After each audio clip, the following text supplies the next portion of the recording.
రాజ్యాంగాన్ని కాపాడుకోవడం, రాజ్యాంగ స్ఫూర్తితో పనిచేయడం మనందరి బాధ్యత. ఇది కేవలం పాలకులదే కాదు, పౌరులది కూడా. స్వేచ్ఛ, సమానత్వం, న్యాయం అనే రాజ్యాంగ మూలాలను మనం ఎప్పుడూ మరిచిపోకూడదు.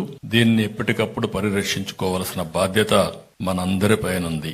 అందుకే మళ్లీ ఒకసారి చెప్తున్నాను, కొంతమంది నాయకులు మరిచిపోలేరు. అదే మళ్లీ ఇందిరాగాంధీ గారిని చూస్తే కరెక్ట్ గా 1984 ఆగస్టులో ఎన్టీ రామారావు గారు ముఖ్యమంత్రి అమెరికాకి వెళ్లారు గుండె ఆపరేషన్ చేసుకోవడానికి.